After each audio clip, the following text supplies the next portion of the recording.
नमस्कार मित्रों, धर्मार्थ मेला के YouTube चैनल में आप सभी का स्वागत है। अब बात करते हैं भगवान विष्णु के वराह अवतार की। सामान्य रूप से जब हम विष्णु पुराण में भगवान वराह अवतार की कथाएं पढ़ते हैं तो उसमें बताया गया है कि सतयुग में दिति और कश्यप ऋषि के मिलन से हिरण्यकशिपु और हिरण्याक्ष नाम के दो राक्षसों का जन्म होता है। यह दो राक्षस ब्रह्मा जी से वरदान प्राप्त कर सृष्टि में उत्पात मचाने लगते हैं।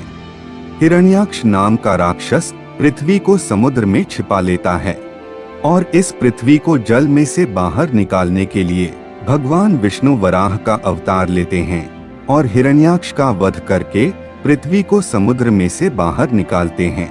तो भगवान विष्णु के वराह अवतार के रहस्य को समझने के लिए हमें हिरण्यकशिपु और हिरण्याक्ष नाम के दो राक्षसों को भी समझना पड़ेगा। आखिर क्या मतलब है इन दो राक्षसों का? राक्षस के बारे में सामान्य धारणा यह है कि राक्षस यानी बड़ा ही विकराल, अट्टहास्य करने वाला, माथे पर सिंग वाला, शक्तिशाली इंसान जैसा दिखने वाला प्राणी। लेकिन राक्षस का मूल अर्थ होता है कि जो शांति में अशांति फैलाए, जो जीवन को आगे बढ़ाने में बाधक हो, जो विनाश को जन्म देने वाला हो, जो सृष्टि के कार्यों में बाधा उत्पन्न करे, जो नकारात्मकता फैलाए, ऐसी कोई भी वस्तु, व्यक्ति, प्राणी, परिस्थिति या तत्व को राक्षस या दानव कह सकते हैं। और अगर हमें वराह अवतार की कथा का रहस्य जानना है तो हमें इन हिरण्याक्ष और हिरण्यकशिपु राक्षसों का भी गूढ़ अर्थ और रहस्य को समझना पड़ेगा।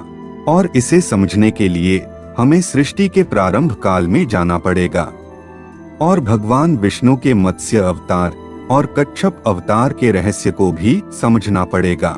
तो आइए हम भगवान विष्णु के मत्स्य अवतार और कश्यप अवतार के ऊपर एक दृष्टिपात कर लेते हैं।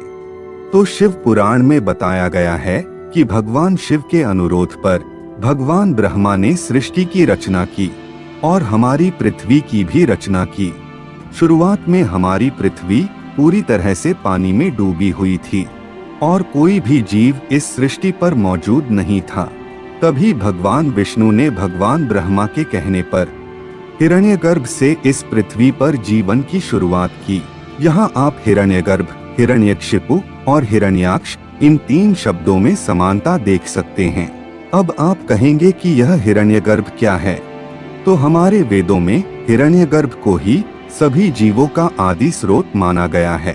हिरण्य का मतलब होता है कीमती धातुओं का रस और हिरण्यगर्भ का मतलब है कीमती सुनहरी धातुओं के रस का गर्भ। और इस पृथ्वी पर जीवन की शुरुआत भी इसी रस से बनने वाले एक कोशीय सजीव से हुई है। और अगर आप कोश की संरचना को देखेंगे तो आपको पता चलेगा कि इस कोश के मध्य भाग में एक गाढ़ा तरल द्रव्य होता है। इस जीवद्रव्य में चेतनता होती है। इस जीवद्रव्य का खुद का अपना दिमाग होता है और यह जीव द्रव्य ही पूरी कोशिका के कार्यों को कंट्रोल करता है। इसे इसीलिए सजीव, लिविंग कहा जाता है। जीव वैज्ञानिक इसे जीवन का भौतिक आधार, फिजिकल बेसिस ऑफ लाइफ नाम से संबोधित करते हैं। आधुनिक जीव वैज्ञानिकों ने जीवद्रव्य का रासायनिक विश्लेषण करके यह तो पता लगा लिया है कि उसका निर्माण किन किन घटकों द्वारा हुआ है, किंतु आज तक किसी भी वैज्ञानिक को उस जीवद्रव्य में प्राण का संचार करने में सफलता हाथ नहीं लगी है। और लगती भी कैसे, क्योंकि वही तो परम तत्व है।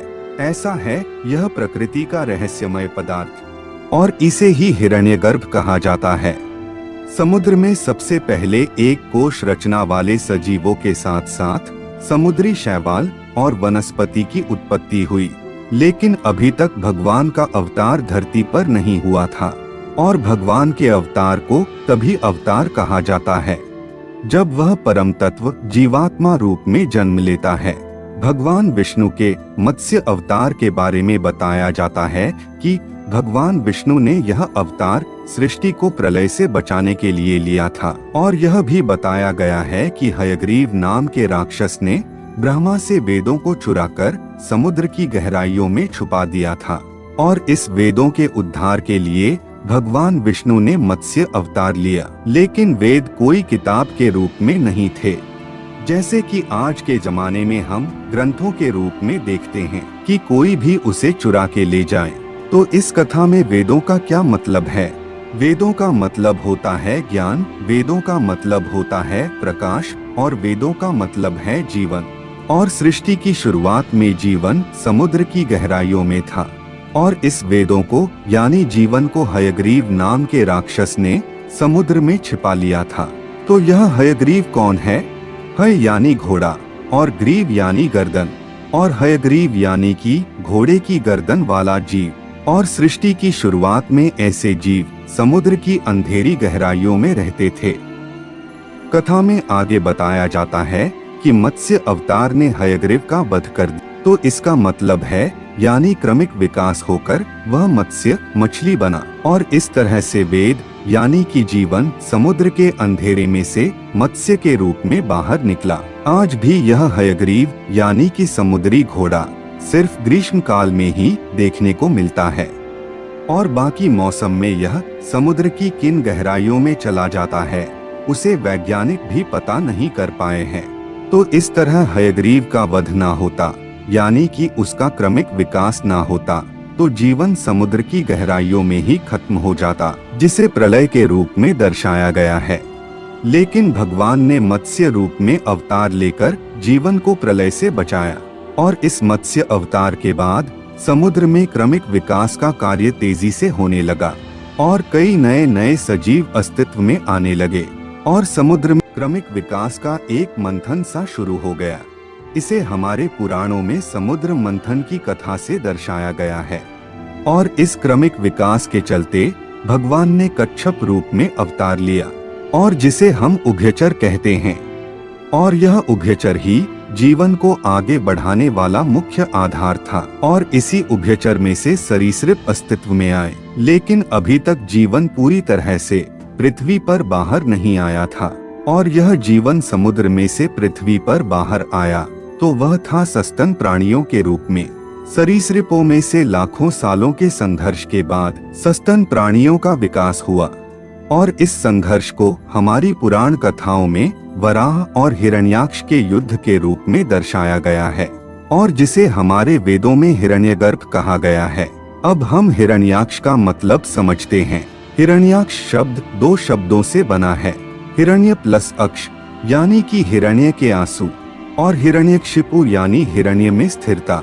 मतलब कि हिरण्याक्ष राक्षस यानी हिरण्यगर्भ जिसे हम कोशिकाओं का जीवद्रव्य कहते हैं, उसमें आए हुए डीएनए के जीन्स का ऐसा कोडिंग जो सरीसृपों को सस्तन प्राणियों में विकसित नहीं होने देता था। इस जीन्स के नष्ट होने से सरीसृप सस्तन प्राणियों में विकसित हुए और सस्तन प्राणियों को भगवान विष्णु के वराह अवतार के रूप में दर्शाया गया है और इन सस्तन प्राणियों से जीवन समुद्र में से पूरी तरह से धरती पर पृथ्वी पर आया, जिसे बताया जाता है कि भगवान वराह के द्वारा पृथ्वी को समुद्र में से बाहर लाया गया। हमारे पुराणों में कई सारी बातों को प्रतीकों के द्वारा दर्शाई गई है जिसे हमें उसके सही अर्थ में जानना होगा। अब आइए हम आपको कुछ दिलचस्प दिखाते हैं। यह खजुराहो के वराह मंदिर में आई हुई भगवान वराह की मूर्ति है। आप इस मूर्ति के नीचे भगवान वराह के पैरों में पड़े हिरण्याक्ष को देख सकते हैं जिसे एक सरीसृप के रूप में दर्शाया गया है। अब हम आपको उदयगिरी की गुफाओं में आई हुए भगवान वराह के स्कल्पचर को दिखाते हैं। इसमें भी आप साफ तौर से देख सकते हैं कि हिरण्याक्ष नाम के राक्षस को यहाँ सर्प के रूप में दर्शाया गया है जो हारकर भगवान वराह के पैरों में पड़ा है और भगवान वराह ने पृथ्वी देवी को ऊपर उठाया हुआ है। तो प्राचीन निर्माताओं ने हिरण्याक्ष नाम के राक्षस को सरीसृप के रूप में क्यों दर्शाया है? क्योंकि प्राचीन निर्माता भगवान वराह अवतार के रहस्य को अच्छी तरह से जानते थे। आशा करते हैं आप भी भगवान वराह के अवतार के रहस्य को समझ गए होंगे। अगर आपको हमारी यह प्रस्तुति पसंद आई है तो कमेंट में जय श्री हरि विष्णु जरूर लिखें।